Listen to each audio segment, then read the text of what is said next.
He had a ping advantage that day. Today, they're going to be on completely even ping, 92 apiece. So rw9, a chance of revenge with a completely even playing field. Well, Daniel has struggled. rw9, I think, has looked exceptional as well. Moxie took him down in game 7, but rw9 has clearly been the number 2 guy. Oh my days, what a save by rw9 early. Now you can see Daniel jumping early.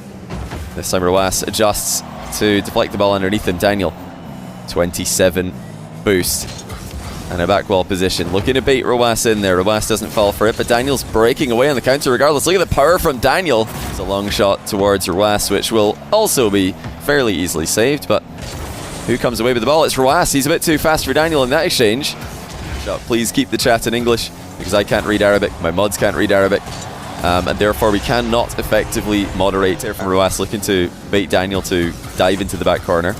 But Daniel doesn't really do it. Triple reset rw9. Blocked by Daniel. It was a pretty slow triple reset. Daniel's going to scoop in a long shot with really the way to play. It's a lot harder than it looks. You know, if you want to really have an appreciation for how really make that same mistake, because they've just got hours and hours of expertise in practicing. Oh, what a comeback. Struggling against the French opponents he's had. Now he's got rw9 on the ropes. rw9 crucially bumping Daniel in that exchange. Now a long shot from him goes in. Both of his corner boosts are going to get stolen because rw9 did in fact not shoot the ball. Now 50-50 rattles the crossbar. Daniel on the run and he's not going to escape. rw9 catches him in the back corner, puts in a 7th goal. Kind of an HH sound, like a really heavy H. This match, 4 games or a 4-game differential down. Pride now, he doesn't want to go 0-3 of course, and he also doesn't want to lose his undefeated record against rw9. Best run for his money, but he did still lose that one. He doesn't want to add another loss to his record. Daniel, oh, he's missed it open net off the post. rw9. Moxie completely peaked in this tournament so far. rw9 before losing to Moxie also looked like he was at an all-time high in terms of his ability and shooting when there's a guaranteed goal, but in this tournament he has not held back at all. He is launching the ball at defended nets. If we're talking form, those 3 look just next level, and Daniel obviously has what it takes. I mean, what a goal this is. Nobody's doubting Daniel's potential, nobody's doubting his ability, but it's the form that's been a bit lackluster. He needs to step it up, he needs to peak and force Daniel to relinquish the pressure momentarily. I wouldn't mind seeing Dandroid in this series at some point, indeed. Oh, big flip reset bump from rw9. He landed the reset way before Daniel intended to jump and challenge him. Look at that, just flies straight in front of the ball. The rest of the tournament without excessive use of air roll. You're seeing right now he's air rolling all over the place. I mean, it's partly deception, it's partly to keep his options open for resets or for hard hits on the ball, so he can always whip out and surprise his opponents. Oh my goodness, rw9. He's just finding openings that don't look real. I mean, these outplays on Daniel, they look like plays that Daniel's just going to be able to get a piece of. rw9 is slotting it every single time. Bit of a heavy touch there though, invites Daniel to come forward. But rw9 or Monkey Moon, I want to ask you guys the same question. I think it's an interesting one. Not because, you know, we want to throw any shade at Monkey Moon, but because he seems to be the benchmark right now for what we consider an all-time great Rocket League player. What are they up to in 3s? That's right, dominating. So more than ever, 1 seems like it is the way to go for Pro 3s players. At least some ones in the practice is probably the way to go. Daniel's done really well to keep control of this. Oh, what a goal. That was not an easy ball to rein in after the first touch got away from him, but he got right back to it. And then fake have the choice of team color. I believe he's going to choose blue because that's what he's usually been doing recently. And then we'll also, and then the winner of that will play against Moxie in the grand final. We're going to play the 3 playoff matches back to back tomorrow. Oh my word. Well, let's take a look at this goal from Daniel's POV because he has just ripped a flick top shelf past rw9 at 116 kph. At the highest level, you don't want to give space to your opponent, especially when they've got mechanical ability like these guys. rw9, so the double off the backboard. It's in off maybe a little bit of a contact on Daniel. If not on the ball, then certainly mid-air collision after the fact. rw9 confidently snipes it. No, Daniel just bare. And now here comes Daniel with a high bounce off the ground. Another 50-50. This time rw9 will not fall for it in a mind game sense, and he won't let Daniel. Slams into the challenge. comes away with the ball, now looking to get maybe a double tap off the floor. Bails on that as he realized it was going to get away from him, but not early enough. Daniel secures back corner boost and now looks for an air double bump at the other end, and it lands. Last time he went for a mid-air 50, he was covering the other side of the ball, and that's what enabled rw9 to counter him. To see these pre-jumps. Some of them to the ball, some of them away from it. This one. Can Daniel get one win today? Can he get back into it? rw9, my stream or your internet connection. That's all of a switch up to go to. I mentioned this in his Zen match yesterday. I don't think he switched it up enough at the end of the game. This is a brilliant play from Daniel nonetheless. I think he's making life difficult for himself, but this time he just ignores rw9, who's pre-jumped to the ceiling. rw9 has tried to counter him by going big on the other side of the ball. Daniel gets it past him, 2-1. This is fascinating. I mean, I hope you guys understand what's happening here. It's kind of like a game of chicken. Usually on a kickoff, you want rw9 trying to keep an eye on where Daniel is here. Turning on and off ball cam mid-air.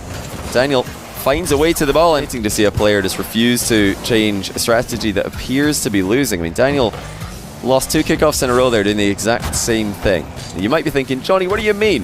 One time he flipped to the right, one time he flipped to the left, but it's not just about which direction you're flipping. It's more about, are you flipping in the direction that you're already going in from the position you spawned in? The answer is yes from Daniel.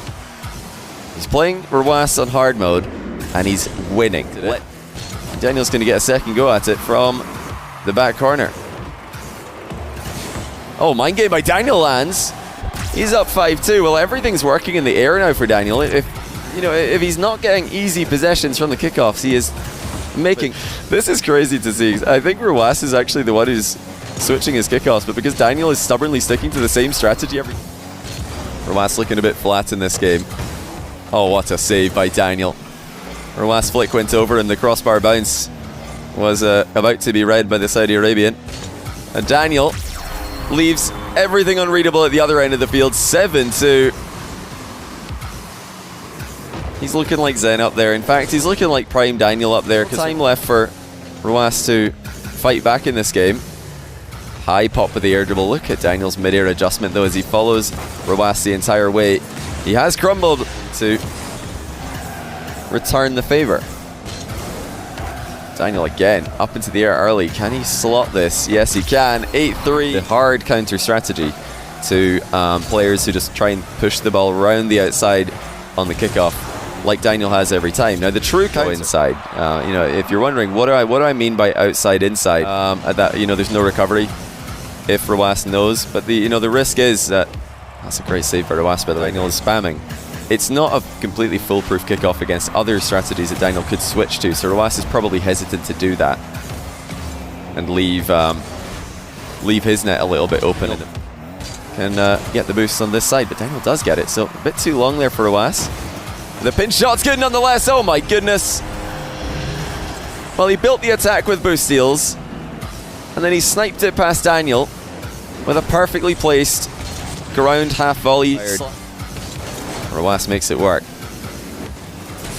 Daniel, the flip reset lob, bar down and in. Often you get a lob from a mid-air shot. So that was definitely world class from Daniel. Going for another lob here, and it works again. Daniel puts 2 in a row past rw9, and it's almost as if to correct my previous misplay for skipping the previous possession wins, to check where has Daniel gone. Has he gone to grab boosts? Has he followed me close? He knows he had time here, and with the time he took, he picked a perfect shot. Full volley. Safe. Now the counter-attack starts. rw9 shuts this one down. Daniel misses his defensive touch. That's not going to help him out. rw9 punishes him. It's 4-2. Just inside. Final 2 minutes. rw9 makes it 3. We'll collect the ball and try to play the same strategy rw9 just did. Top corner shot across the goal. It doesn't work, and a bit lazy in defense from Daniel. I mean, he knew that rw9 wasn't outplaying him with this touch, but he did not put himself in a safe position. Challenging early in the midfield twice, dispossessing Daniel again. Double resetting on Daniel perhaps. Indeed he is, but Daniel gets a piece of it, not enough. And there's a kickoff mixed up by Daniel. Not out of it yet. The early reset will secure a goal for him. 1 minute to go, 4 goals required. Daniel needs to score with pretty much every attack that he gets, but if the quality lead makes it hard for Daniel to secure possession. Very little boost for Daniel. He tries to pogo shoot the ball over to Was. Was challenges perfectly and punishes Boogeyman Zen, the guy who's taken him down the last 3 times they played. Zen will have the choice of color, team color in that match. He'll also have the choice of which server we'll have 4 games on. If you want to see the start of the Gauntlet playoffs tomorrow, be sure to tune in at 6 p.m. British Summer Time, 7 p.m. Central European Summer Time, 1 p.m. Eastern Daylight Time, 10 in the morning Pacific Daylight Time. GG's Daniel, unable to get a win in the group stage, but still in the tournament.